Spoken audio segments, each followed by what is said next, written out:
Olá, amigos. Eu sou Alexandre Morales, diretor dos Sindicatos Bancários de Bauru e Região e apresentador do podcast Sem Sistema, o podcast do bancário.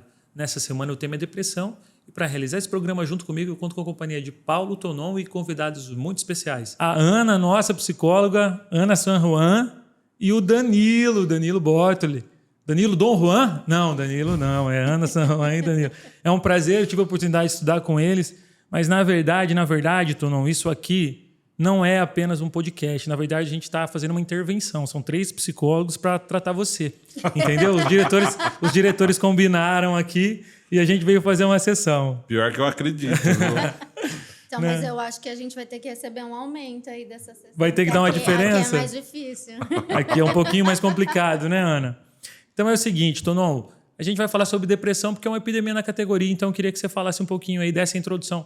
Por que tem tanto bancário adoecendo, Tonon? Antes é legal falar que a Ana ela é uma das psicólogas que hoje dá atendimento para os bancários aqui no sindicato, né? Atendimento online é uma iniciativa justamente porque hoje a gente fez, não só a gente, como outras entidades, fizeram uma série de estudos, né? Onde foi constatado que pelo menos 2/3 da categoria bancária ela sofre de algum tipo de problema psíquico. E quase sempre é depressão ou ansiedade, que é algo derivado da depressão. Então, sempre coisas casadas. Tá aí os 2 psicólogos aí para falar com muito mais propriedade do que eu, né? Então, a gente já tem 2 psicólogas fazendo esse atendimento, esse suporte. Então, temos que discutir isso, né? Não pode ser tabu, né, Alexandre, o que está acontecendo na nossa categoria, né? Sem dúvida nenhuma. Então, vamos iniciar falando aqui com a Ana. Ana, vamos falar um pouquinho do projeto. Você que teve aí o início, você vai a primeira psicóloga. E muito bem, assim, avaliada, né, Tonon? Muito bem avaliado, o pessoal falando muito bem dos atendimentos. Fala um pouquinho, como está sendo o nosso projeto? E se alguém ainda não sabe como ele funciona, explica aí para a nossa audiência. Bom, boa tarde, primeiramente, né? O nosso projeto, ele se iniciou, a princípio, por conta da pandemia, né? A gente estava bastante preocupado com a questão da pandemia e todos os desdobramentos que vinham, né? Então, como o Tonon comentou, a questão da depressão, principalmente, e dos transtornos de ansiedade, que estavam acometendo a população toda, principalmente os bancários, por conta de diversas modificações ali no ambiente de trabalho. E aí a gente começou, então, propôs, né, esse trabalho no sentido de dar um suporte para os bancários por meio do plantão psicológico. Né? No início, a gente formatou o projeto nesse sentido. O que é o plantão psicológico? Ele é um formato de atendimento que visa um acolhimento, né, do sofrimento da pessoa. E aí, geralmente, 5 sessões em média para que a pessoa pudesse falar sobre as questões dela, o sofrimento e as questões pessoais. Com o tempo, a gente foi vendo que o plantão, né, não dava conta de algumas coisas, porque tem pessoas que estão destruídas, né?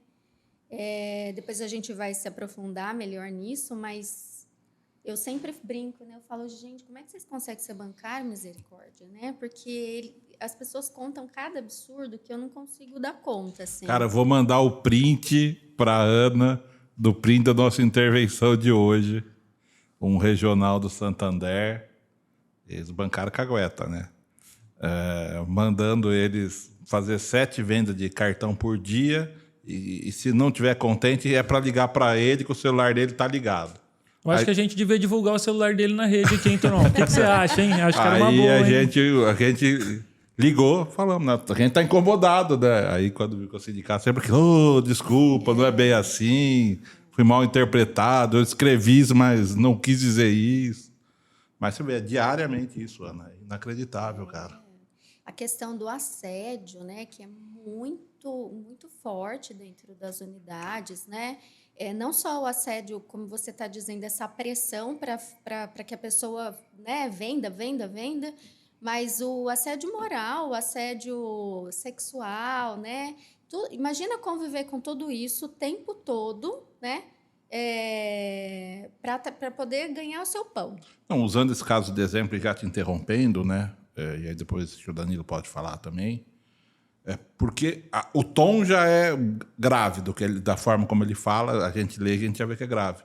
Mas a pessoa que está do outro lado, o bancário, né, do Santander, ele fica acuado, porque se o regional fala isso para você, o que você pensa? Pô, se eu não entregar o 7 cartão, o cara vai mandar embora no dia seguinte. Aí o cara tem toda uma estrutura de conta, e óbvio, 2 dias que ele não fizer o 7 cartão, ele vai pirar, né? Sim. Então tem uma pressão ali para manter o emprego minimamente, né? E para manter as comissões, né? Quando são comissionados e que já estão contando com essa grana, a vida toda está estruturada pensando nesse dinheiro, e aí se você não vender, você vai perder seu comissionamento, né? Então, Isso, banco público, é isso aí. É, banco público. Então, assim, a gente começou pensando nisso. Quando a gente começou a perceber que o buraco era mais embaixo, né? Que existiam outras questões ali para cada pessoa e que, enfim, precisava de uma continuidade do tratamento, aí a gente pensou em fazer um tratamento mais prolongado. Então, hoje em dia, como é que está o formato? A gente propõe para a pessoa entra em contato aqui com o banco, né? O sindicato, e aí a gente faz a proposta de um atendimento em psicoterapia de plantão, né? Plantão psicológico. E quando a gente percebe que não é uma questão pontual, né, esse sofrimento não é pontual, a gente propõe uma psicoterapia breve. Então, a gente tem funcionado assim. Excelente. Danilo, existe uma pergunta clássica toda vez que vão tratar do assunto de depressão, que é a diferença entre tristeza e depressão. Gostaria que você explicasse aí para a nossa audiência. Qual que é a diferença de tristeza e depressão? São a mesma coisa? São sinônimos ou não? Não. Primeiro, boa tarde, boa noite, bom dia. A gente nunca sabe quando as pessoas vão estar assistindo. Às vezes até boa madrugada, porque no caso dos depressivos, alguns têm insônia e aí não tem o que fazer, acaba assistindo podcast, né? A questão é que... Espero que esse não dê... Será que é bom esse dar sono? Talvez, depende, não sei, né? depende. Se a pessoa sofrer de insônia, é até bom dar um soninho. Sim. Acho que quando começar a falar de banco, ele vai falar, não, banco não, vou dormir. Olha, a tristeza ela está presente na depressão, mas existe uma diferença, né? Que a tristeza ela tem uma causa, né? Necessariamente aconteceu alguma coisa. É importante falar que a tristeza faz parte da vida. E a gente, muito embora a gente veja em muitos lugares aí, hoje a gente vive uma sociedade que é anti-tristeza. Né? Você não pode ficar triste, tem que ser feliz. Felicidade é sinônimo de sucesso, né? Então, a questão do Instagram tal, tem que estar feliz o tempo todo. Tristeza faz parte da vida. Então, a tristeza ela tem um evento, alguma coisa que aconteceu e a pessoa tem o direito, a condição humana de passar por aquele processo. A depressão ela não tem necessariamente uma causa. Ela a psicologia, de maneira geral, ela vai concordar nisso, que a depressão é causada por uma falta de prazer, né, de vontade. É uma tristeza permanente. E não necessariamente a gente consegue identificar uma causa para isso. É muito importante falar disso. Acho legal a iniciativa do sindicato de abrir o espaço para a gente falar do que é extremamente necessário e também no sentido de oferecer o atendimento psicológico, né? Porque, poxa, a OMS já estima que mais 20 anos a depressão vai ser a doença mais incidente no mundo, né? Então, dada a amplitude que está tomando, a proporção. 20% das pessoas vão ter um quadro depressivo ao longo das vidas, né? Ao longo aí. No Brasil, a gente tem 5% de depressivos, né? 5,8%, é o país campeão da América Latina. Nos Estados Unidos, 5,9%. Então, é uma doença incapacitante, é uma doença perigosa, né? Se a gente for dividir grosso modo, tem várias classificações, né? Vários subtipos, em depressão leve, média e grave. Nos casos de depressão grave, ela chega até o suicídio, né? Hoje, no Brasil, 12 mil suicídios por ano, e desses, 95% tem um caso de transtorno psíquico envolvido, né? Então, se a gente pensar que dessas pessoas que chegam a esse nível e que não tiveram tratamento, porque, como a gente disse, a iniciativa do sindicato é fundamental, porque o acesso é complicado, e somado a isso um certo preconceito social, no sentido de que quem procura psicólogo é doido, psiquiatra nem pensar, as pessoas que procuram têm vergonha. Então, uma outra coisa que a gente já pode começar a desmistificar aqui é que depressão é mimimi, né? Mimimi é a questão tudo é mimimi e tal. Não, não é. Depressão é uma doença, existe discussão sobre se é doença ou se não é, mas é incapacitante. É extremamente grave, né? É um modo de vida que a gente está levando. Por que está aumentando tanto? Existe uma discussão médica, né? de tratar a depressão com medicamento, né, Ana? Tipo, a primeira coisa, e aí foi até onde a gente brincou no início do podcast sobre outro assunto, né? Não tem pílula para isso, não, né? Ela trabalha em outro aspecto e tudo. Então, hoje a gente vive a sociedade do instantâneo, né? Do pastel. Você quer resolver o seu problema em 2, 3 atendimentos, né? Não é o caso. É uma resultante de uma complexidade social. Até por isso, em alguns casos, o sindicato estende o atendimento, né? A gente começou com um projeto de ter 5 atendimentos, mas a gente sabe que, de acordo com a demanda, a gente estende um pouco mais, porque a gente vai mexer em algumas feridas e a gente tem que dar conta daquilo. A gente não pode deixar, né?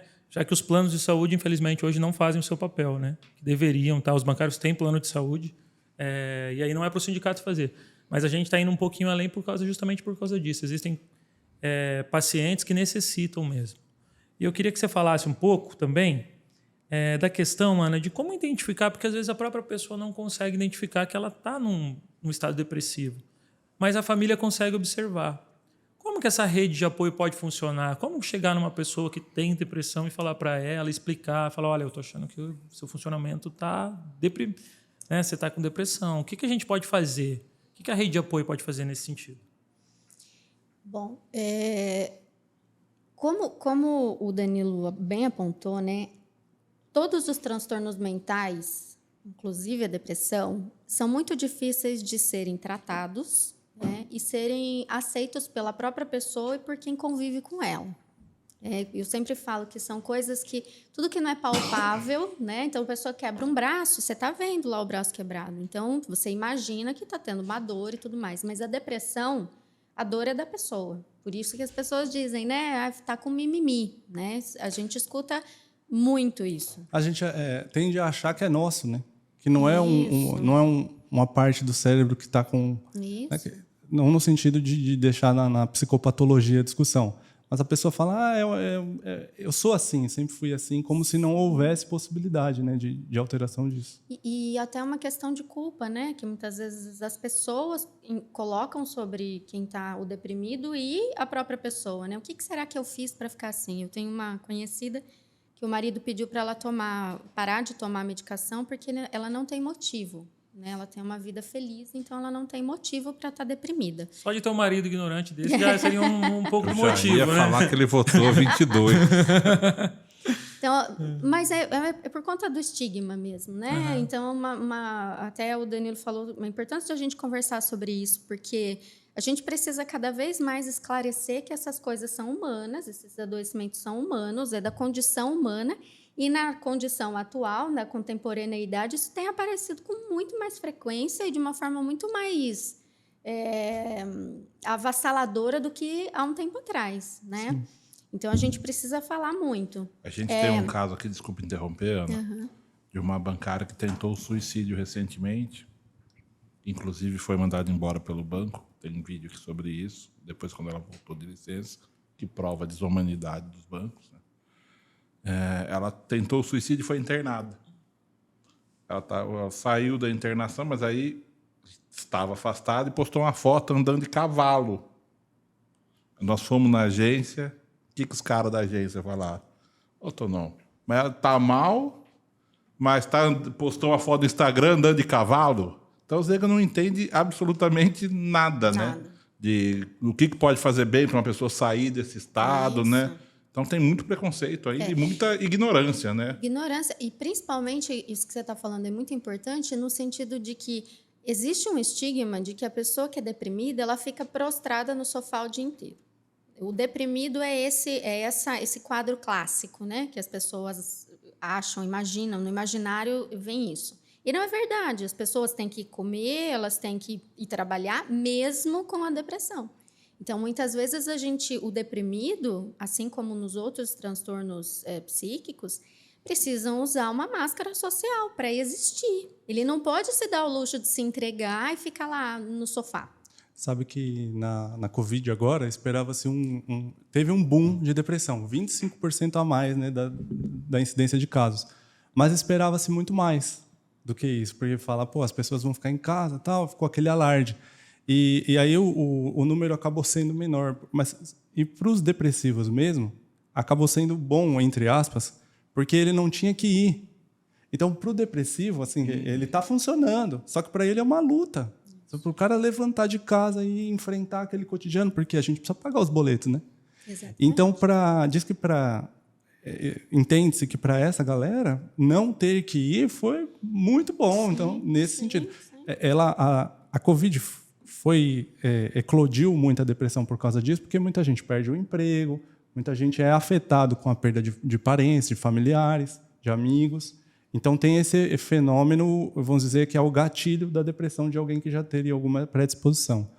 Mas, para quem já tinha, acaba sendo até bom fazer o home office. Até porque ela lá. não tem que se expor aos estressores que normalmente ela se expõe, né? E que Sim. aí pioram o quadro da depressão. Ela fica ali quietinha, reservada na casa dela, né? Uhum. Bom, então, assim, se a gente for pensar, né? Primeiro que existe, lógico, né? As pessoas precisam enfrentar esse estigma, né? Então, quando ela observa que...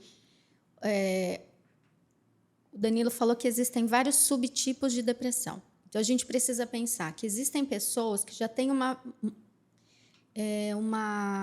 um funcionamento deprimido. Né? Personalidade depressiva? Personalidade depressiva. Né? Ela é mais melancólica, ela é uma pessoa que já não vê muito colorido, mais pessimista e tudo mais. Ou seja, é mais difícil de identificar, porque você vai pensar, ela é sempre assim, ou ela vem sendo assim há muito tempo. Quando que os parentes percebem? É quando a pessoa não é assim e, de repente, ela se torna, né? Ela começa a ficar com esse humor mais deprimido, com uma falta de motivação para fazer as atividades do dia a dia, às vezes até uma certa irritabilidade, uma questão do sono que às vezes vem, né? Ou uma hipersonia, uma vontade de dormir o tempo todo para fugir desse sentimento, dessa condição, ou uma insônia, né? Então, ela não era desse jeito. Então, normalmente, os parentes percebem. Você está diferente, você não é mais assim. Você era risonho, você era bem-humorado, você dava risada e agora você está sempre apático, você não quer mais fazer as coisas com a gente. Existe a pessoa, normalmente, isso não é regra, mas normalmente quando a pessoa entra numa crise depressiva, ou seja, ela não era assim e de repente ela começa a ter sintomas depressivos, ela também se incomoda. Ela também vai se incomodar e é difícil a pessoa que fala, imagina, eu estou do mesmo jeito que eu era antes. Porque uma pessoa com humor deprimido, ela fica chata para ela mesma. É difícil você não conseguir dormir. Quer dizer, você sente, os sintomas afetam a vida da pessoa. Então, é difícil quando ela entra em negação total e vai falar, imagina, eu não tenho nada, né? Mas é claro que os parentes percebem também, né? E como que os parentes podem ajudar? Eu acho que, infelizmente, a gente não tem como obrigar uma pessoa a fazer um tratamento. Mas a gente tem que pensar no grau, na severidade do problema. Então, se é uma depressão leve, a pessoa está sendo funcional, ela vai trabalhar e tudo mais. Mas ela está triste, ela não vai passear como ela passeava, né? Ela dorme bastante ou não dorme muito, enfim, está tendo prejuízos para a vida pessoal. Mas ela consegue ser minimamente funcional, né? É importante que os parentes consigam oferecer uma rede de apoio. Vamos conversar, vamos passear, vamos sair de casa, né? Não se colocar como uma pessoa que julga, mas se colocar como uma pessoa parceira. Eu estou aqui com você nesse seu problema. E aí, conforme essa confiança vai se estabelecendo, propor uma ida ao médico, uma ida ao psicólogo, enfim. Agora, existem os casos severos, né? Como o Danilo falou, das tentativas de suicídio. A tentativa de suicídio, geralmente, também não é regra, mas geralmente ela está acompanhada da verbalização do suicídio. Porque o suicida, a tentativa de suicídio, ela vem no intuito de acabar com a dor. Ninguém quer se matar porque, nossa, que delícia, quer morrer. É porque ela está sofrendo demais, ela quer acabar com aquele sofrimento. Então, ela dá indícios, né? A OMS, né? A Organização Mundial de Saúde... eles falam muito sobre isso, o quanto que a gente precisa ouvir os indícios de que a pessoa está sofrendo. E ela vai comunicar. Talvez ela não fale assim, quero me matar amanhã. Mas é possível que ela fale, a vida não tem mais prazer para mim, né? Eu estou cansado dessa vida, não aguento mais isso. Isso é uma verbalização de dor. E aí, muitas vezes, nesses casos, o que as pessoas fazem é o julgamento, né? Mas, na verdade, em alguns casos, é preciso até fazer uma intervenção um pouco mais incisiva. Talvez até uma internação, enfim. É uma coisa mais incisiva mesmo. Uma medida de urgência. De urgência, né? exatamente. É importante também que, com relação ao suicídio, tem a tendência aí social de achar que quem vai cometer não fala. Quem ameaça, as pessoas falam, se está ameaçando é porque não vai fazer. E não é. São sinais que vão se agravando, assim como a depressão, são sinais que vão se agravando, não tratando, e aí o quadro vai piorando. Isso mesmo. Como tudo na vida que a gente não dá manutenção, né? Geralmente, né, Danilo, a pessoa ela não se mata, ela não consegue ter êxito na primeira vez. Né? Geralmente ela tenta várias vezes até conseguir ter o êxito. Que também não é fácil se matar. As pessoas acham que é fácil matar, não. Até porque a gente tem um instinto de sobrevivência, né? E aí você vai lá e tenta se matar, o seu instinto diz para você, não faça isso, né? Imagina o tamanho da dor de uma pessoa que tem que ela consegue pular o instinto de sobrevivência para tentar contra a própria existência e acabar com o tamanho dessa dor. Então, vou pegar o gancho que o Tonon falou, que ele falou o que a gente tem que fazer, né, para atenuar. Eu sei que os familiares não podem fazer, que é o caso da bancária. Era isso que eu ia te perguntar, Danilo. O que as pessoas devem evitar para fazer uma pessoa... Porque é muito comum as pessoas chegarem e falarem assim, não, você tem que reagir. E isso acaba não funcionando. A pessoa sabe que ela tem que reagir e ela não consegue. Então, você piora. Você quer ver... Eu até convido as pessoas a comentar, né? Eventualmente, quem estiver passando. Geralmente, quem está tratando acaba assumindo, né? Porque é uma questão da vida. Não tem que ter vergonha, isso não é um demérito, né?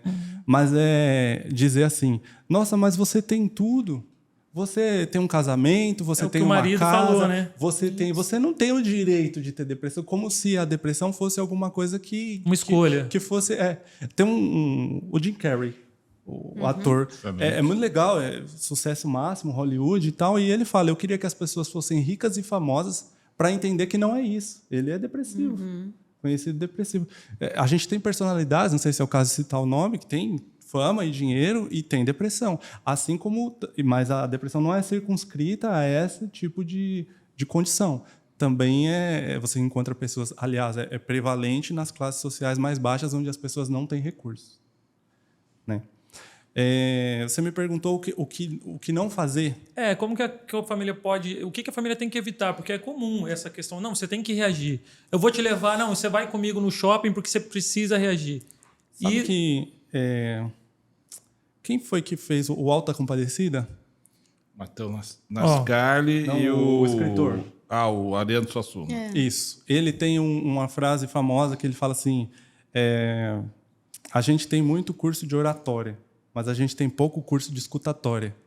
Porque a gente, quando conversa com alguém, tem a mania de já ter a resposta pronta do que a pessoa ainda está dizendo. Então, isso significa o quê? Que a gente não está ouvindo. Quando você vai conversar com um depressivo, tenta não colocar o seu ponto de vista. Porque, às vezes, é isso. Ele precisa poder falar sobre o que ele não está... Ele mesmo se ouvindo. Quando a gente fala, até converso com o Alexandre... A fala é a ortopedia da psique. A fala. Nós somos seres que nos diferenciamos dos outros seres vivos porque a gente fala. E o nosso conteúdo subjetivo é tudo feito em palavras. Só que quando a gente está pensando, é diferente do que quando a gente está falando. Então, quando a gente consegue falar sem alguém que já tem pronto o que nós temos que fazer, é fundamental. E quando você fala isso para um profissional especializado, seja um psicólogo, psiquiatra, de qualquer abordagem, tendo o laço transferencial, né, que é o crédito que você dá para aquele profissional que ele pode te ajudar, vai fazer efeito. É aquilo que vai fazer a correção do caminho neuronal, vamos dizer assim, né, já que a gente tem a tendência de explicar. É importante a gente falar sobre isso também, né? O que é a depressão? Aí os médicos vão dizer, é uma baixa de níveis serotoninérgicos e dopaminérgicos e noradrenérgicos. Tá, tudo bem, existe essa baixa, mas isso não é a causa da depressão, isso é um efeito da depressão, certo? Quando a gente, por exemplo, faz atividade física, você muda a questão química que tem no seu cérebro. Quando você dorme mal, você muda a questão química que tem no seu cérebro, assim como quando você se alimenta mal. Então, são 3 fatores aí já para a gente dizer como combater a depressão. Primeira coisa, atividade física. Você já vai mudar toda a química do seu cérebro. Boa alimentação. Reduzir gordura, reduzir açúcar, já dá mais uma incrementada. Terceira coisa, dormir bem. O sono é extremamente necessário para que você tenha a longevidade. E a última coisa, são quatro Tô preocupado elementos. com o Alexandre, pessoal. Não faz nada disso. Na verdade, o mundo... Acorda 3 da manhã, come errado. Eu não sei, cara. Acho que... Qual que vai ser o fim, hein, Bruno? Qual vai ser o fim dele, pessoal? Olha, bom, quatro fatores aí para a gente fazer, né, que vai ajudar em qualquer quadro que a gente encontrar de doença psíquica. E, invariavelmente, a Ana com certeza vai concordar comigo, o Alexandre também, que são da área. Tonon também. Todo mundo sabe disso, mas é difícil implementar. Atividade física regular, sono regulado também, sempre tentar dormir no mesmo horário, se alimentar bem, que não significa se alimentar muito, que é comer aquela comida colorida, né? Bom, enfim, aí chama um nutricionista, aí fica a dica para os próximos podcasts. E a outra, o importante também aí no nível psicológico, é ter uma função social. Cuidar de alguém, ter uma importância. O que eu, assim, a psicologia são várias psicologias, né, Ana? Como é uma questão complexa, questão subjetiva, a gente não vai ter uma verdade sobre o que é o ser humano. Então a gente tem suposições teóricas que vão embasar a atitude do analista, do terapeuta, do psicólogo. E aí, bom, dentro da perspectiva, dentro de uma dessas perspectivas, a gente vai entender que o ser humano ele é baseado pelo desejo, que é a perspectiva psicanalítica.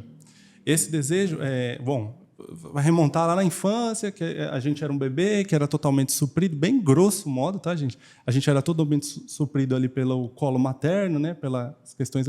E a gente, em algum momento, a gente se dá conta de que aquilo não existe mais e aquilo produz um vazio. E o desejo vai tendo uma dinâmica própria e pulando de objetos em objetos e fazendo a nossa vida acontecer. Aula da Carrijo, isso aí é aula da Carrijo, né? Aí, o que acontece? A gente, para esse desejo acontecer, a gente estabelece ideais, né? São imaginações acerca do que é um mundo que a gente tem que buscar para a gente se completar enquanto ser. E, em algum momento, isso é frustrado por conta muito do mundo como ele é montado. Esses dias eu estava vendo um podcast de vocês e vocês estavam elencando os piores bancos. E aí teve os piores colocados, sexto lugar e tal. Acho que o primeiro foi o Santander, se não me engano. Santander. E aí vocês tinham uma convidada e ela falou sobre isso, que, amarrando com o começo do nosso podcast aqui. Ela comentou que quando ela foi entrar no Santander, ela tinha aquela imagem que a gente imaginava do bancário, que é um excelente emprego, porque ganha bem, trabalha o horário fixo dentro do escritório, tal. Só que quando ela entrou lá, ela se frustrou. Ô, Danilo, eu sempre conto isso. Quando eu entrei no banco, morava aqui e fui trabalhar em Lençóis. Aí eu ia, a gente dividia carona com mais 3 bancários já experientes. Tava bem. Então volta, começa de novo. Aí o que acontecia? E aí, como eu tinha acabado de entrar, e aí eu falando bem do banco, os outros 3, pô, espera, você vai ver como é que é, não sei o quê. Passou 6 meses, estava Pior que os caras. pior que os caras, né? Porque assim, é frustrante, né? 6 Você meses entra depois, os caras estavam consolando você, Tonon. cheio de ideal e não é assim, né, velho? Não é assim. E serve para banco, mas serve para tudo, né, Serve cara? para tudo, esse é o ponto. Eu acho que... por que está crescendo tanto a questão da depressão? Como assim, cara? Que de repente a gente tem hoje uma epidemia e que vai se transformar em 2030 na pior doença que tem, todo mundo vai passar por isso. Então, assim, a gente tem que entender que existem as baixas serotoninérgicas e tal, mas isso é um modo de produção de subjetividade, que é a sociedade que a gente vive. Hoje a gente é bombardeado com ideais, com propagandas de sucesso, um monte, uma atrás da outra. Faça 1 milhão em 7 dias. Seja super... A gente vive a sociedade da competição, né? A gente é educado desde criança para competir, não para cooperar. Então, isso é contra a nossa própria essência, porque nós somos seres coletivos. E aí eu fico competindo com você porque o meu sucesso precisa disso. Então, a gente vive uma sociedade que, na base, na raiz, já está errada. Já está complicado. Isso vai dar ruim. Aí, o que os caras transformam isso? Em PIB. Por quê? Vamos fazer uma analogia. Se você tem hoje uma comunidade que vive naturalmente, eles bebem água de um rio limpo, e aí você suja esse rio e esses caras passam a comprar água, isso aumenta o PIB. Então, se você vive uma sociedade saudável, e aí, de repente, essa sociedade não é mais saudável e você vende remédio, isso aumenta o PIB. Qual é a melhor medicina? Aquela que faz a medicação e ministra para todo mundo ou aquela que previne? E tem medicina preventiva? Tem. É óbvio. Então, eu acho que vai aí a crítica a esse modelo que a gente vive, que é um modelo que é totalmente antinatural. E olha que o bancário, como começamos o podcast, e aí você estende para todas as questões. Hoje nós vivemos uma crise de ideais. Assim. Nós temos ideais inalcançáveis, né? Nós temos algumas celebridades ali que chegam, e quando alcança esse lugar, que também não é natural, aí deprime, porque não era isso. Eu não encontrei aquilo que eu achava que era, e deprime. E eu outros sempre porque não brinco que a minha mãe é culpada, a minha mãe que está ali, né? Sempre a mãe. Porque né? a mãe é muito culpada. E quando eu era jovem, ela falava assim, você tem que estudar para você ser alguém na vida, né? E aí eu estudei pra caramba, né? Nossa, como eu estudei, tenho estudado ainda. E hoje quem é alguém na vida é quem faz uma dancinha de TikTok, né? Então, hoje em dia os ideais, como você está falando, né, são outros ideais. E para quem que vai conseguir necessariamente fazer uma dancinha de TikTok e ganhar milhões?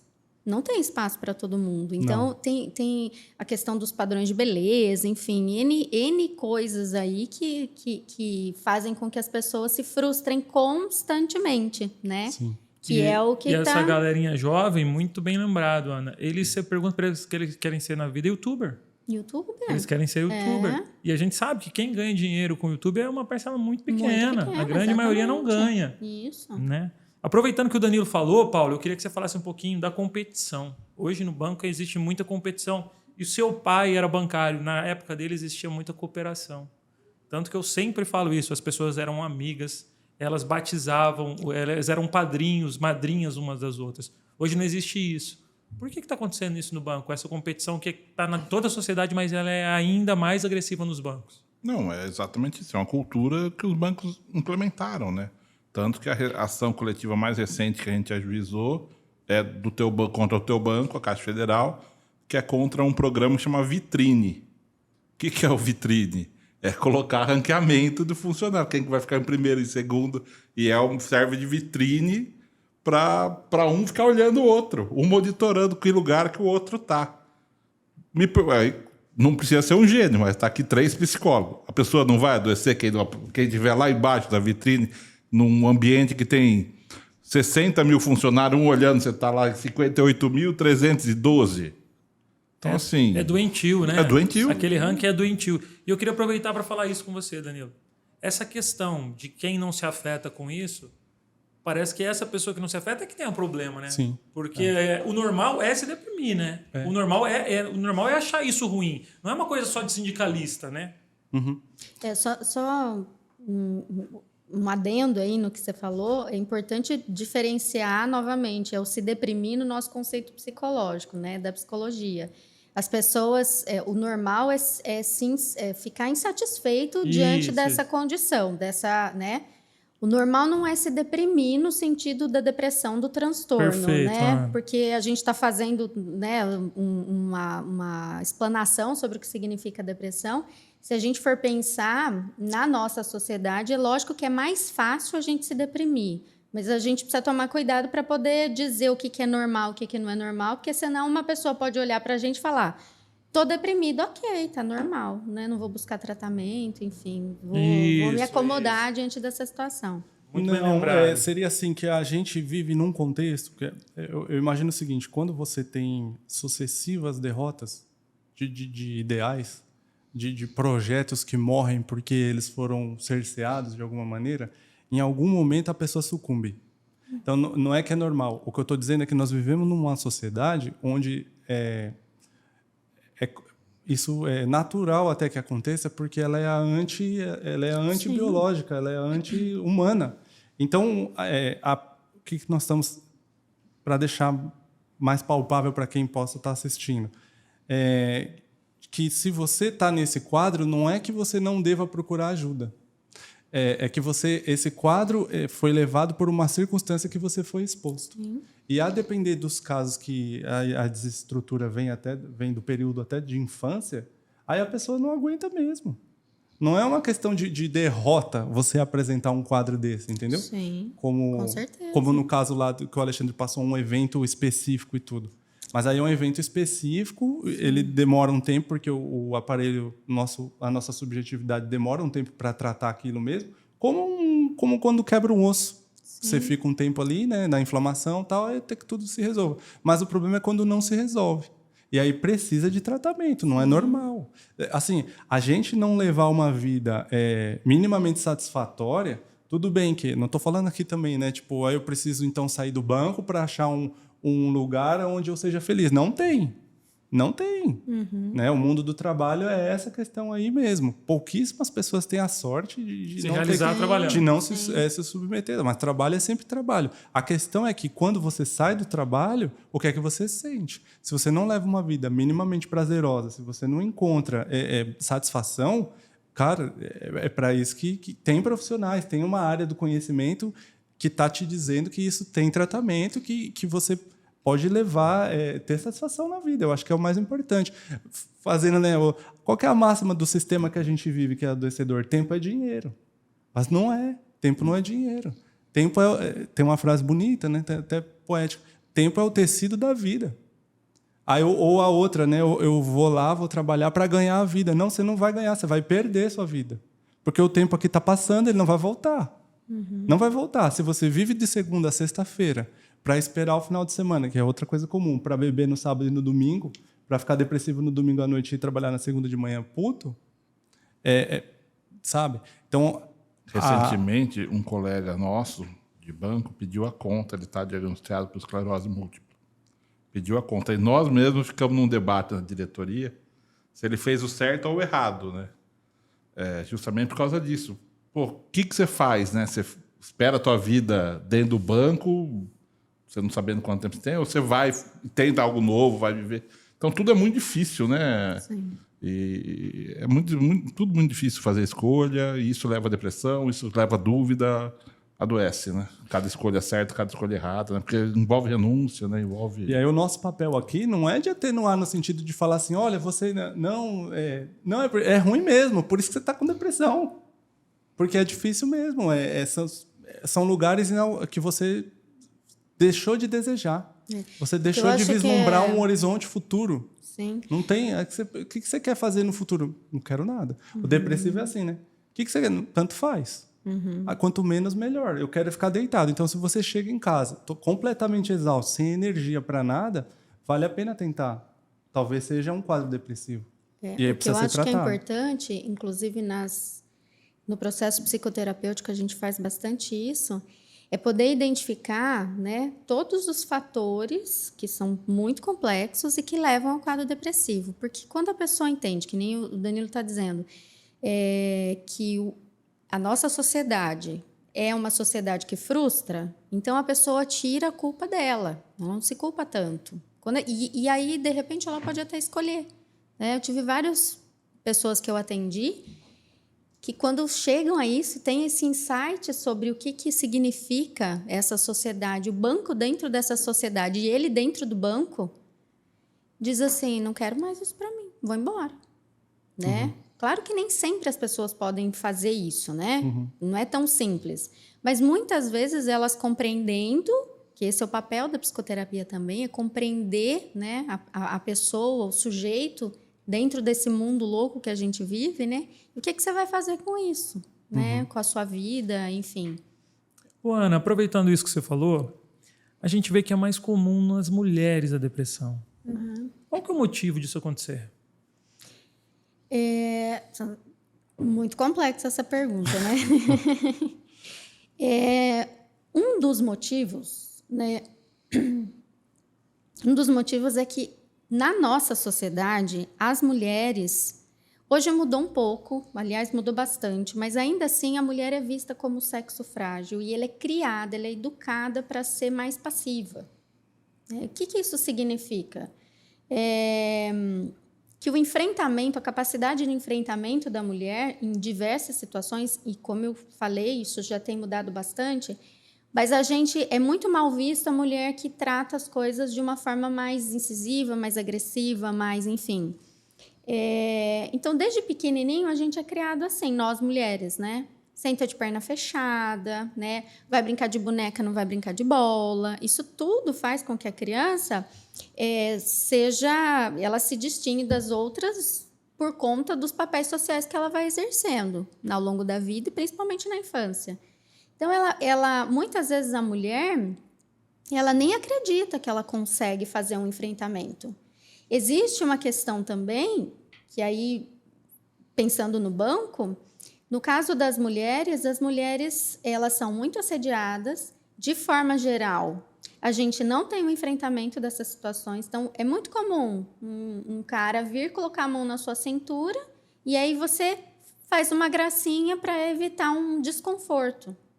Ana, você não acha que também essa questão da mulher tá encontrando um novo lugar na sociedade que ainda é patriarcal também não conta, no sentido de que ela saiu para o mercado de trabalho, mas ainda conserva as atividades domésticas, de cuidado com os filhos. Sim, e uma aí, sobrecarga, né, aí de agora tem atividades. um lance da mulher empoderada. E aí tem algumas que falam, beleza, agora feminismo. Sim. E tem outras com raiva do feminismo que conseguiu conquistas para as mulheres porque acha que, enfim, é um bolo para a mulher, bolo. porque o lugar da mulher agora ele está sendo revisto, né? Isso. Por isso que a Mas, Ana falou que era tão complexa a pergunta, né? Complexo demais. É que assim... E a questão hormonal também, né, Ana? A questão hormonal ajuda bastante, né? Mas, assim, não é a causa única, né? O que vai distinguir o papel entre o acometimento da depressão em homens e mulheres, né? Tá ligado, relacionado, mas não é o que justifica, né? É um conjunto de fatores aí. Mas eu penso que as mulheres têm uma facilidade maior de deprimir, né, de se retrair, deprimir não no sentido da depressão, transtorno, mas no sentido de se retrair diante de algumas situações agressivas, porque a gente tem uma educação, desde pequeno a gente é tolhido em relação a isso, né? E os homens, é mais esperado do homem. Quem são os gerentes dos bancos? Quem são os gestores? São os homens, ainda é prevalente, né? Muito As prevalente. mulheres não. Então, eu escuto muito isso no consultório, né? As mulheres dizendo, daí ele pegou e passou a mão na minha perna e eu tive que ficar quieto. Mas por que você teve que ficar quieto? Porque essa é a cultura do banco.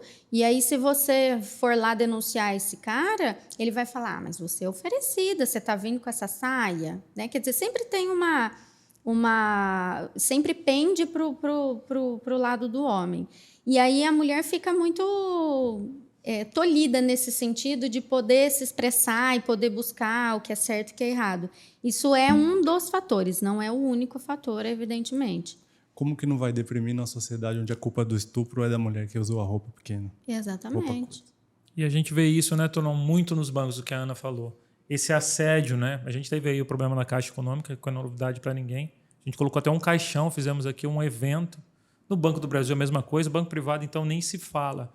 Queria que você falasse um pouquinho, Tonon, nesses casos, qual que é a ação que ela pode tomar, já que às vezes nem confiar no banco ou no suporte que o banco pode dar, ela confia, já que existem aí às vezes algum tipo de vazamento. Entrar em contato com o sindicato, qual que é a melhor saída?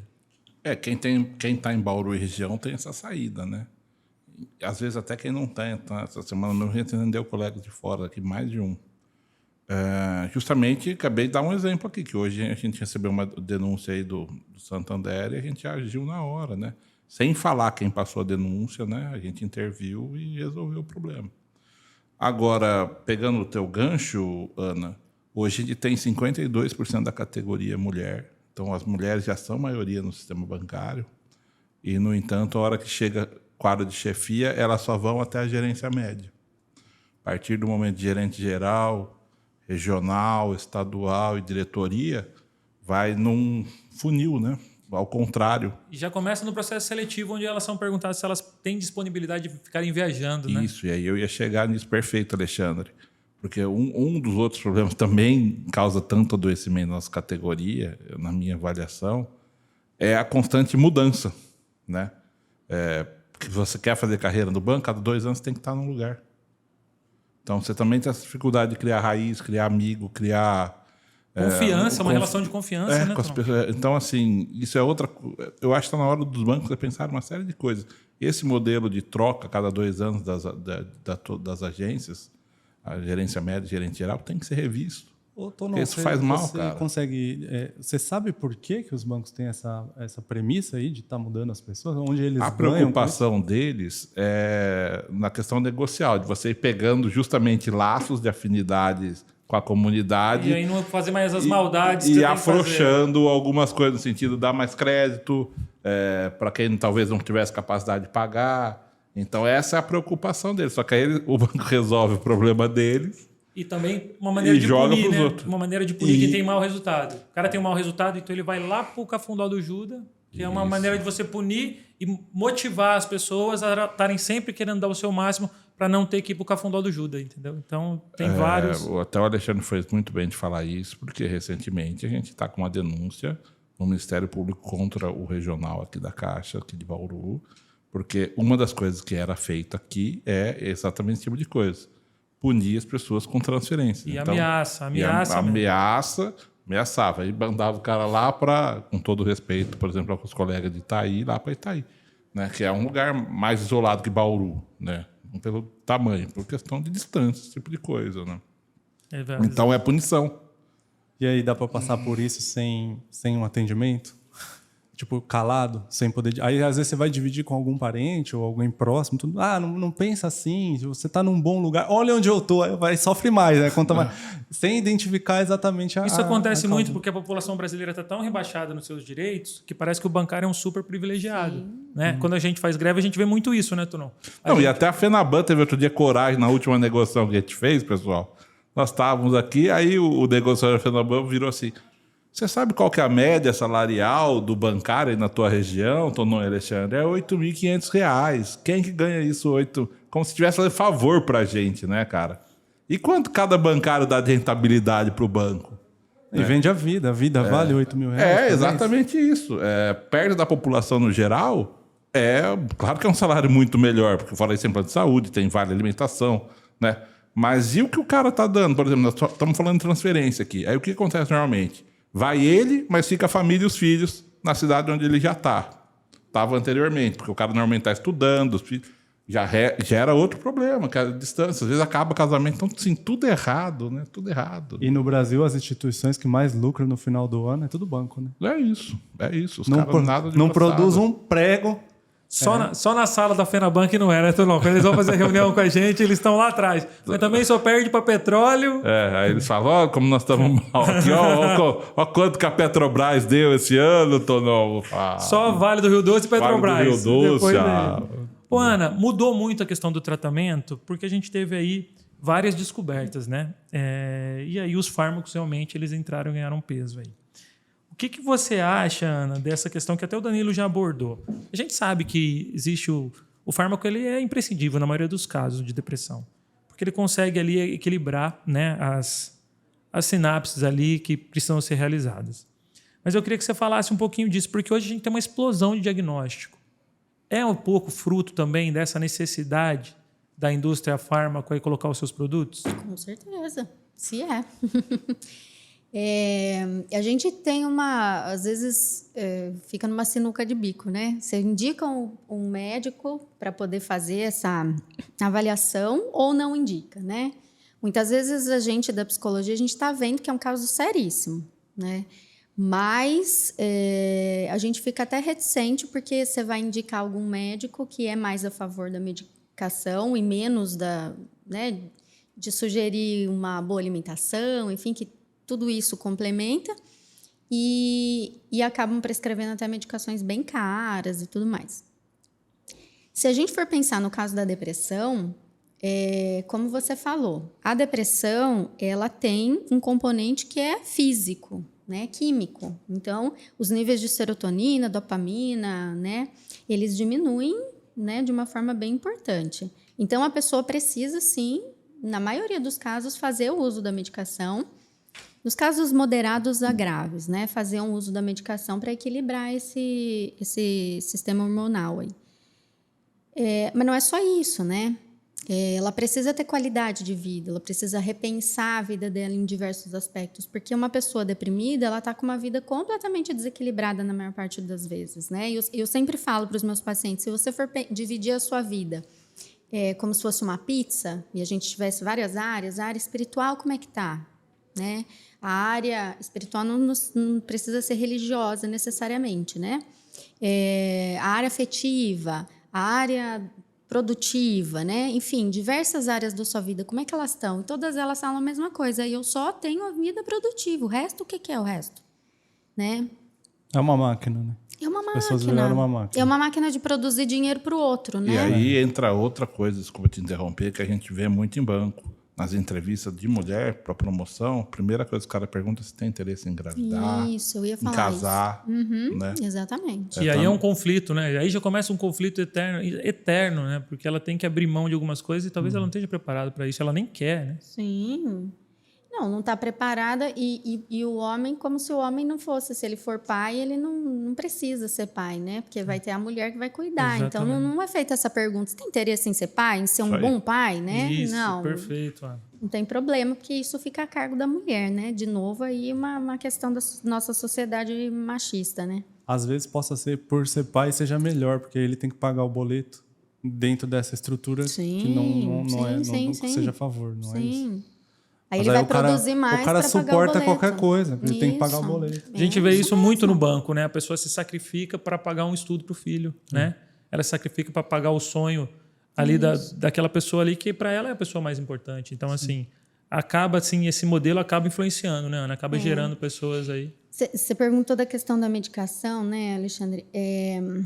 A gente vê muito médico que não é especialista, né? De outra área, a pessoa vai lá no ortopedista e às vezes sai com um antidepressivo. Então, aí é uma questão que a gente também precisa pensar sobre, né?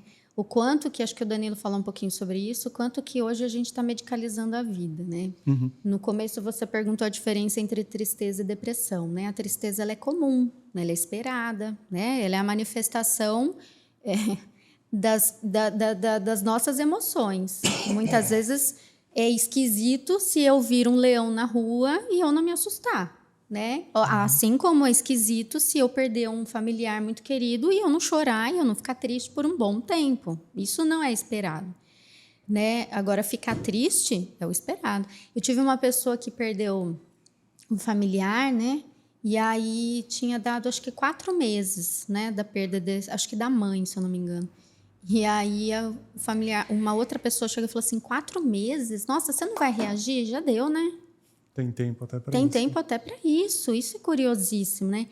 Então, isso assim, tem tido ultimamente, né, na nossa sociedade contemporânea, a gente vê reflexos, inclusive, acho que eu já comentei aqui uma vez, reflexos nos adolescentes, né? Hoje, os adolescentes, porque a gente não pode experienciar mais a tristeza e os outros sentimentos. Não, a gente pode experienciar alegria, mas também nem tanto, porque aí você causa inveja no seu coleguinha, né? Então, você tem que ficar não tão feliz. Tem que ficar modulado. Modulado, é. E aí, hoje em dia, as crianças e adolescentes não conseguem mais experienciar as emoções. E o que elas fazem? A automutilação, né? Então, é muito comum. Eu lembro até uma vez que eu encontrei uma professora nossa da faculdade. E aí eu falei para ela, né? Hoje a gente tem visto isso, os adolescentes se cortando, e aí você pergunta para ele, não minimizando o sofrimento do adolescente, mas assim, foi mal na prova. E aí começa a se cortar. E ela falou, imagina, isso não existe. Claro que existe, eu atendo isso diariamente, né? E isso é uma dificuldade enorme. Tanto uma expectativa dos pais quanto da sociedade de que você não chore, não fique triste, porque você precisa produzir, você precisa ser, né? Quanto dos próprios adolescentes, dessa resiliência muito baixa. Né? A resiliência é a nossa capacidade de enfrentamento das adversidades da vida, né? As pessoas, hoje em dia, têm uma baixíssima capacidade de enfrentamento das situações. Então, hoje a gente vê o adolescente que se corta porque perdeu um namorado, né? Porque o namorado não quis ficar com ele, é preocupantíssimo, né? O que ele está tentando dizer para a gente? Eu não sei lidar com essa dor. É uma dor? Claro que é, evidentemente que é. Para um adolescente, às vezes o namorado é o mundo dela. Principalmente na adolescência, né? Que é tudo muito intenso. Mas hoje eu atendo criança e hoje eu vejo criança de 9 anos se cortando. Aí elas me mostram o bracinho todinho cortado. E aí eu pergunto, o que aconteceu com você, né? Ai, tia, eu tirei nota baixa. Ô, Ana, para a gente dar também tentar atuar um pouco nos educadores que estão vendo isso aqui, sejam pais ou educadores mesmo da área da educação, você não acha que isso possa ser decorrente de que antes a gente vivia um cuidado muito repressor com relação às crianças? Praticamente não havia infância. Se pegar lá atrás. Sim. Aí a infância passou a existir, só que era na base da palmada. Só que chegou num ponto tão grande que precisou ter lei, que é a lei da palmada, que não pode bater em criança. Não pode. Mas aí os pais agora acham que não pode educar. Sim. Né? E aí você tem pais que estão suprindo as crianças de toda e qualquer necessidade, sem mesmo que eles peçam. É porque antes havia uma repressão muito grande, aí depois tiraram o limite total, né? Fomos Aquela pro- liberdade total. fomos pro E polo você oposto. precisa ter um limite, porque Isso. senão acontece isso que a Ana falou. É uma sociedade frustrada, as pessoas se frustram e não conseguem lidar com isso, Não né? consegue lidar. Porque a gente está falando assim, por que será... Eu faço muita palestra para pais, né? Nas escolas e para os educadores. E é uma dificuldade muito grande, né? De colocar o limite. Então, eles me dizem assim, eu falo assim, gente, uma criança de 8 anos não precisa de um iPhone. Né? Eu estou dando minha palavra para você que ela não precisa. Não é necessidade básica da criança um iPhone. Talvez ela possa ter um celular, né, monitorado, mas ninguém vai morrer. Eu garanto para vocês que ninguém vai morrer se não tiver um iPhone. Nossa, gera uma comoção e todo mundo fica bravo comigo porque não, mas ele pediu. Então, olha só. Mas é que o problema é que ele fica excluído em relação aos outros colegas. Isso, Né? mas assim, veja o que esse pai está tentando me dizer. Eu não consigo frustrar o meu filho, Sim. né? Se ele não aprende a se frustrar na raiz, aí ele vai aprender a se Exatamente. frustrar depois de 15 anos.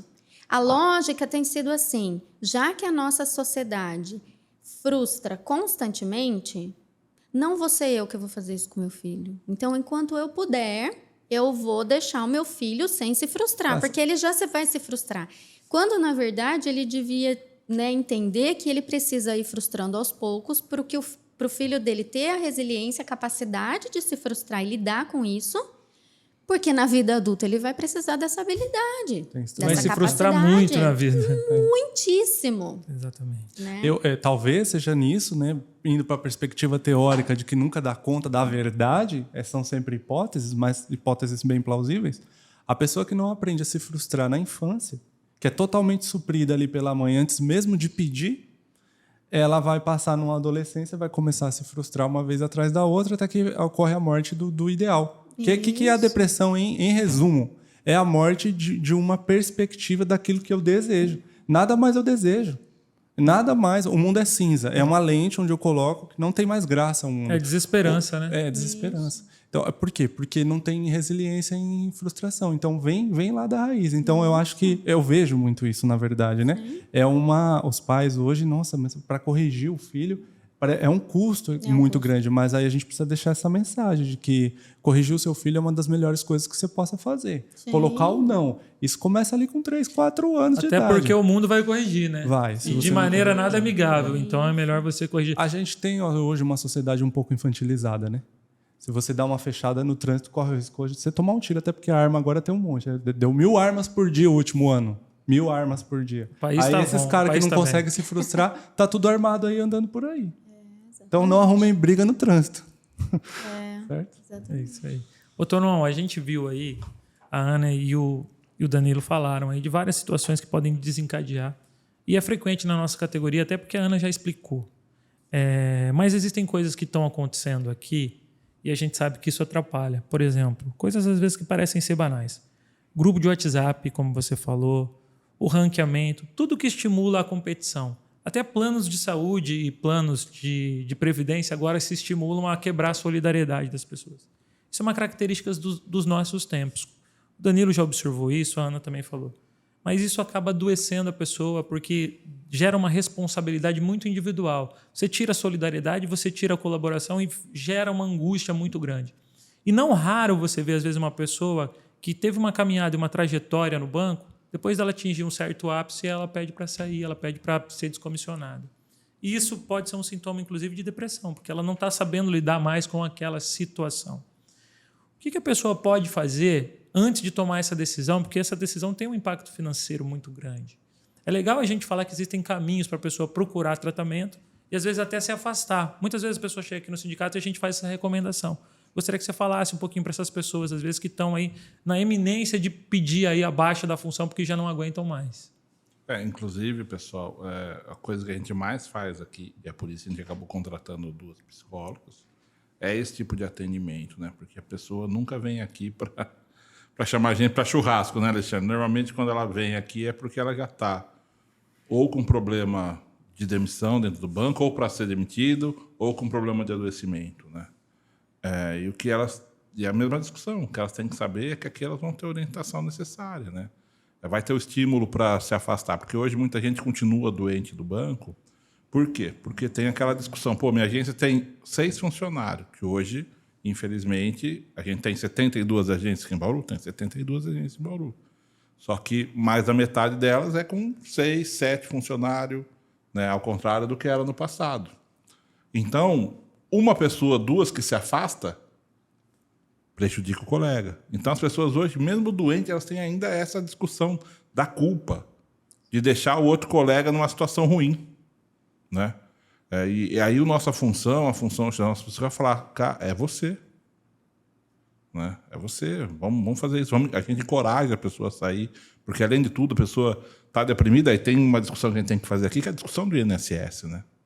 Que é outra coisa, que a pessoa já está arrebentada, para falar bem o português claro, e ela vai passar por perícia desumana no INSS, vai passar pela questão de ficar sem salário.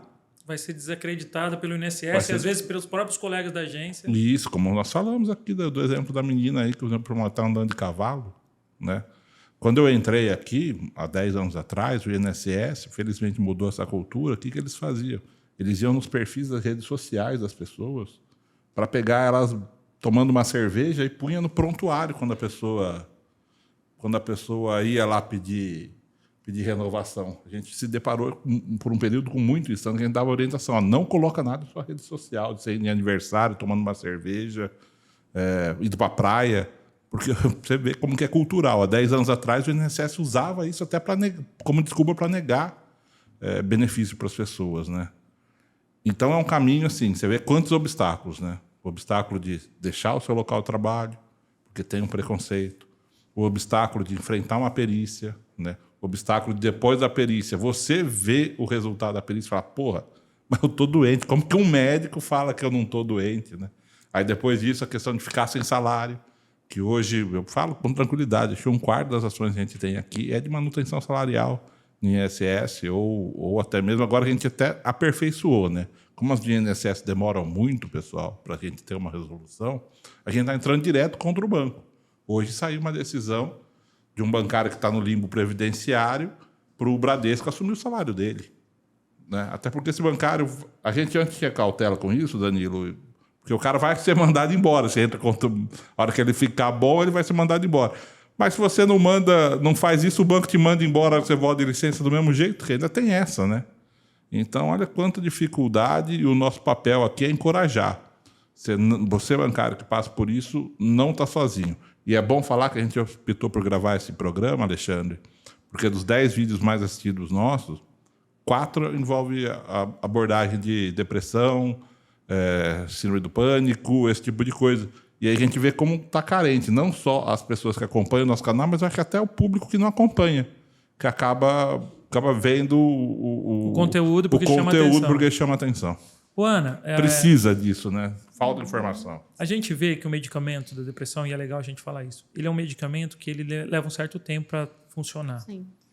Mas o efeito colateral é imediato. E o efeito colateral no início é até pior. Uhum. Como, então, engajar o paciente nesse tipo de tratamento? Eu sei que você não faz a medicação, mas você acompanha, porque você tem várias parcerias com psiquiatras. Uhum. Como engajar esse paciente aí nesse tipo de tratamento? Geralmente, né, os antidepressivos, eles demoram, em média, entre 2 e 4 semanas para fazer efeito. Então, os médicos, né, os psiquiatras, e a gente também orienta o paciente a suportar esses 15 dias, né, 21 dias, para que a medicação, até um mês, para que a medicação faça efeito. Você sabe que não é tão difícil encorajar o paciente, porque a gente tem que colocar na balança o que é pior, né?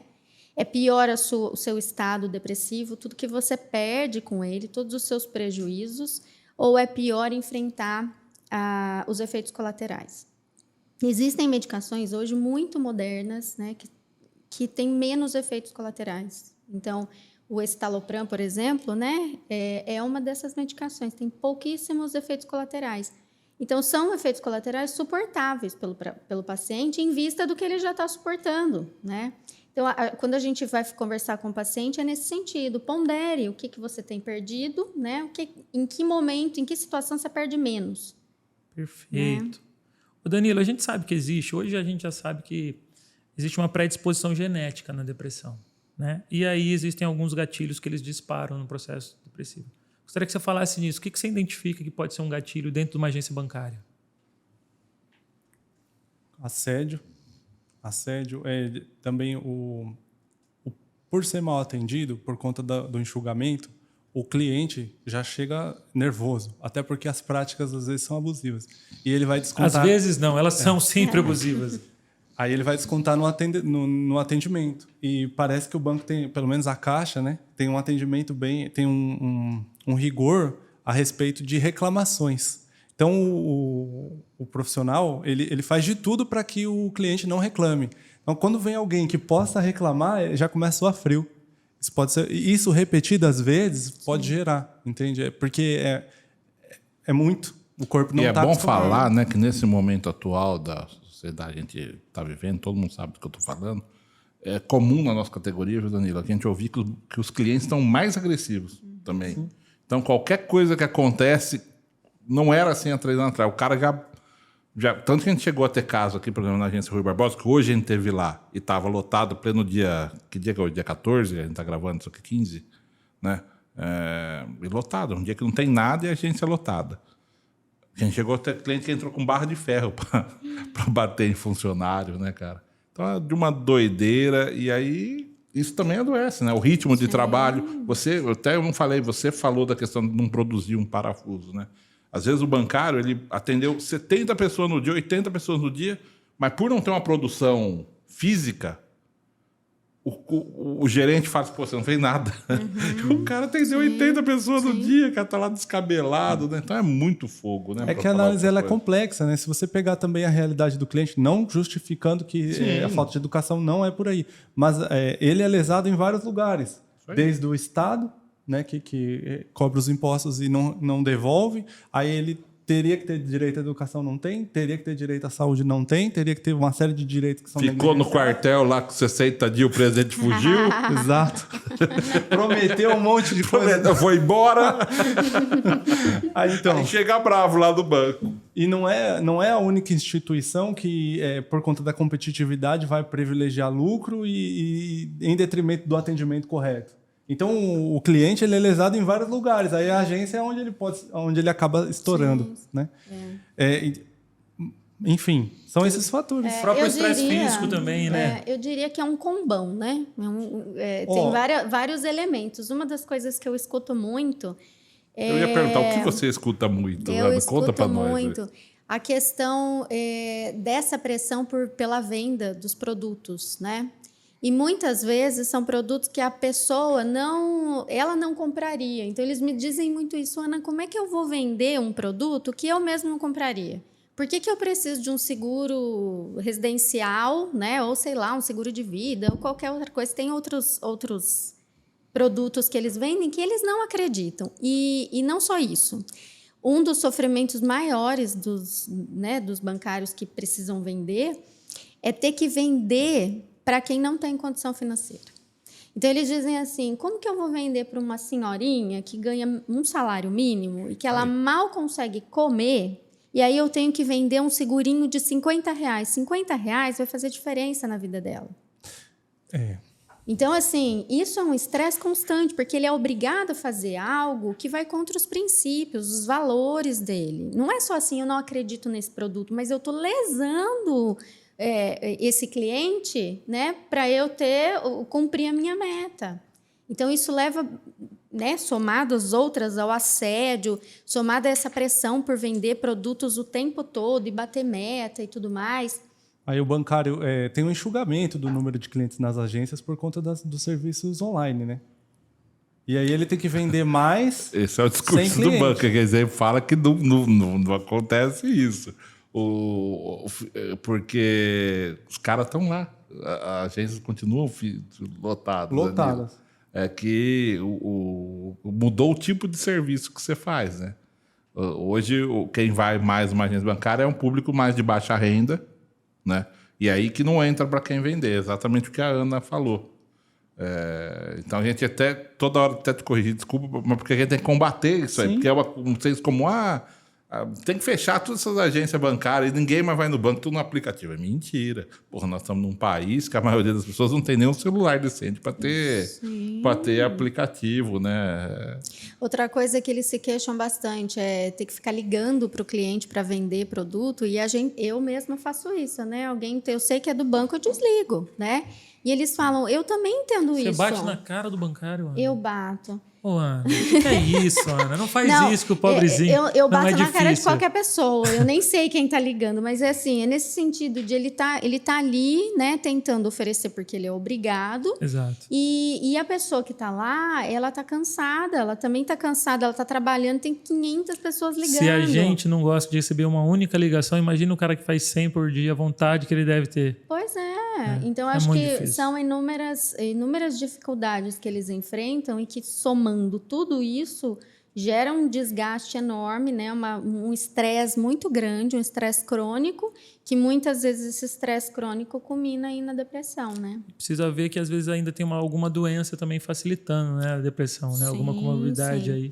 Existem tanto as doenças, né, as questões que já estão acometendo a pessoa, por exemplo, existe uma associação entre problemas cardiovasculares e o aparecimento da depressão, né? Então, tem pessoas que já têm uma predisposição por conta de já ter uma doença prévia. E tem o contrário, né? As doenças que vêm depois da depressão, né? Porque aí, por exemplo, a pessoa pode começar a comer compulsivamente, isso acontece bastante, e o contrário também, não comer, né? E, enfim, ter outros problemas de saúde por conta disso. Envelhecimento precoce, falta de libido, né? Isso. Danilo, vou fazer uma pergunta simples aqui. O que a gente pode fazer nesse mundo moderno para não cair em depressão? Olha que coisa simples. Nossa Senhora. Você gostou, Ana? Eu acho que você podia responder e... Vamos criar um mundo novo. Criar um mundo. Ó, eu acho que na verdade, quando os sintomas começam a aparecer, já é bom a atitude preventiva, né? Não deixa o negócio estourar. Já procura antes de acontecer. E por quê? Dentro de um processo terapêutico, não é dado. É um processo que vai ser construído. Então, não tem uma receita que a gente possa dar para qualquer pessoa. Porque cada pessoa almeja alguma coisa diferente. Esses dias eu estava vendo uma palestra e a pessoa comenta que isso é meio que inevitável porque a gente precisa arcar com as contas. Mas que a gente tem que ter planos alternativos. E que, resgatando mais uma vez, a depressão é justamente a falta dessa perspectiva, onde a gente se entrega, onde a gente fala, o futuro é cinza, o meu futuro é curto, eu não tenho planejamento. Quando a gente consegue estabelecer um propósito singular, nosso, não sozinhos, mas com a ajuda de um profissional que vai ajudar você a construir isso, você tendo uma perspectiva, eu acredito que você consegue se blindar bem e em busca disso. Mesmo que isso seja um ideal distante, sabe? Por o depressivo, eu posso dizer assim, ouse estabelecer novas metas, né? Mas com base na realidade. Tem que haver no mundo, dentre tantas possibilidades, alguma que vai se encaixar com aquilo que você deseja. Então, você não pode deixar de desejar, sabe? Não se entrega. E procure ajuda, porque fazer esse trabalho sozinho, individualmente, aí fica da ordem do impossível, né? Sim, muito. Então, acho que a mensagem seria essa. E vários individualmente, várias pessoas fazendo isso, a gente consegue criar um ambiente coletivo, né? Ô, Alexandre. Desculpa, Tom. É muito difícil isso, porque o depressivo não deseja, né? Então, é difícil resgatar esse desejo. Por isso que quando eu vejo um quadro depressivo moderado, que está iniciando aí numa questão mais pesada, né? Eu sempre sugiro que a pessoa vá procurar um psiquiatra, porque sozinho é mais difícil mesmo, né? Mas eu diria que é possível que a pessoa precisa buscar equilibrar a vida. Então, naqueles aspectos que eu falei, né? É difícil? É difícil, mas precisa tentar, né? Então, você precisa tentar sair da sua produtividade. Então, ter uma vida para além do banco, ter uma vida que tenha prazeres, né? Quaisquer que sejam esses prazeres, que seja passear com seu cachorro. Se isso é gostoso para você, faça, né? Não deixe de fazer. É difícil, é muito difícil incentivar o paciente a ir caminhar. Né? Eu sempre proponho, inicie uma caminhada, que sejam 10 minutos por dia. É difícil sim, pra caramba. Mas é preciso vencer esse difícil, né? Essa barreira do difícil. É dar o primeiro passo, né? Isso. Não sei se... Quem pratica exercício físico sabe, né? O primeiro passo é o mais difícil, mas depois que você começa... Eu ouvi falar que tem um cara aqui que 2023 vai fazer muito exercício. Grande transformação. É uma transformação. Vocês estão vendo ele Nós aqui, estamos fazendo uma força-tarefa. É uma aqui, promessa, Tunon. Juntamos 3 Olhando para a lente da verdade, Tunon. Qual que é o compromisso de 2023? É muito injusto, porque eu jogo bola terça, quinta e sábado. Tanto que eu tô machucado no meu joelho, então é muito injusto. Joga no gol parado. É muito injusto, pessoal. É muito injusto. Mas falando sério, até aproveitando esse gancho, o próximo passo aqui da diretoria do sindicato, a gente está conversando, é justamente ampliar também essa discussão do exercício físico para a categoria. Né? Porque justamente, a primeira que a gente tem percebido que, espontaneamente, a gente tem visto muito bancário já indo para esse lado de corrida, justamente imagino como válvula de escape, né? Então, nada mais do que, como a nossa missão é sempre trazer a pessoa para dentro da nossa casa, quebrar o tabu de que o sindicato é bicho-papão, né? Então, assim, o próximo passo é trazer um programa de esportes e uma nutricionista aqui para a gente tentar fazer também esse serviço também deveria ser do banco, né? Dar um suporte na questão de qualidade de vida para o bancário, né, Alexandre? Com certeza. Tem um recado. Se você está sendo convocado, então, agora para atitudes que vão mudar essa condição. Aí você vai dizer, eu não tenho vontade. Faz sem vontade. Faz sem vontade. Dentro de uma semana, 15 dias, você vai ver uma mudança. Eu duvido que você não vai sentir uma mudança. Então, tem que vir. A pessoa tem que ter esse primeiro passo. É isso mesmo, mano? Sim, encara o desafio e vamos... o desafio, exatamente. Porque é como você falou, né, Danilo? A mudança tem que vir com o primeiro passo. Se você não der o primeiro passo, não vai acontecer nada, né? Seja para qualquer coisa, para procurar um médico, para iniciar uma atividade física, para viver de uma forma diferente, não é? É isso aí. Ana. É comum, nos relatos aí dos depressivos, eu não consigo sair da cama. Mas quando às vezes saem da cama e começam o dia da maneira... Parece que a coisa flui. O mais difícil é o início ali. Então, nesse início, onde você tem que iniciar, faz esse esforço e vai. Porque aí a coisa começa a fluir depois. Beleza, vamos ter que se despedir aqui. A nossa amiga Ana aqui vai ter que nos deixar. Ana, eu queria agradecer imensamente o trabalho que você vem realizando aqui em nome de toda a diretoria. O seu trabalho é super elogiado pelos bancários, está sim fazendo a diferença. E é por isso que a gente fica feliz. Mais uma vez, obrigado de participar do nosso podcast.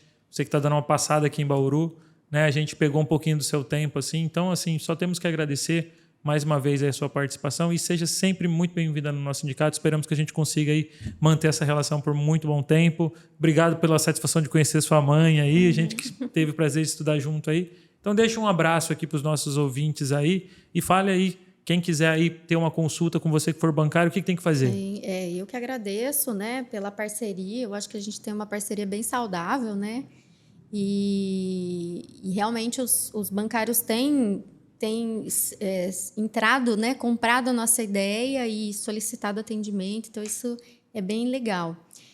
Se a pessoa quiser procurar o atendimento, ela precisa entrar em contato aqui com o sindicato, né, e ela vai demonstrar o interesse pela vaga, né, e a gente tenta, eu e a Mariana, fazermos de tudo para poder atender a pessoa. Talvez não seja atendida naquela semana, porque a gente tem atendido muita gente, né, mas logo a gente entra em contato, em 1 ou 2 dias no máximo, a gente entra em contato e começa a fazer os atendimentos, né? É muito importante a pessoa perceber que ela precisa de ajuda e buscar essa ajuda. E a gente está disponível, está disposto com um ouvido atento, né? Com essa questão da humanidade, porque a gente precisa disso, um acolhimento. Então, eu que agradeço a parceria e agradeço também a todos os bancários que confiam no nosso trabalho, né? Tonon, Danilo é meu psicólogo particular, né? A melhor coisa é você ter um amigo psicólogo que você não precisa pagar ele. Mas, assim, me ajudou já em várias situações. E que bom, Danilo, que você veio aqui e participou do programa com a gente. A gente fica muito feliz de te receber. Esperamos te receber em outra oportunidade aí para falar um pouquinho. Depressão é um assunto que sempre rende bastante. Né? É sempre gostoso a gente poder falar, porque é um assunto muito sério, como você mesmo já destacou. Espero que você se adapte aí da melhor maneira aqui em Bauru, né? E eu queria que você deixasse um telefone para contato. Sim. E se despedisse aí da nossa audiência. Cheguei em Bauru agora, então meu DDD é 11, né? 9-3226-5111. Se alguém está assistindo o vídeo, pintou alguma dúvida, quer, enfim, conversar, estou à disposição. Acho que é, como disse anteriormente, muito válido, né? Porque não vamos deixar a coisa se agravar. E se está agravado, vamos construir um novo caminho, vamos estabelecer uma nova perspectiva, né? Tem jeito de tirar satisfação da vida, né? Acho que a gente tem que ter isso como missão em primeiro lugar. E esse 2023, mais esperança? Mais esperança, né? Agora, boas perspectivas aí. Boas perspectivas. Isso aí é fundamental para que a gente continue caminhando, né? O Eduardo Galeano tem uma ideia que eu acho muito, muito legal.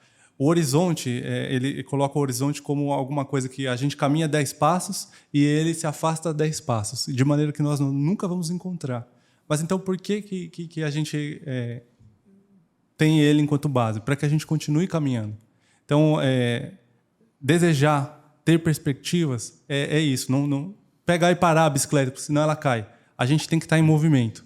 A gente tem que dar oportunidade para que as coisas aconteçam e enfim, para que a gente possa extrair essa satisfação aí e viver bem. Valeu, Danilo. Tonon, e aí, o que você achou do programa? Excelente programa, como de hábito, com excelentes convidados. Valeu, Danilo. Valeu, Tonon. A força de ter vindo aí.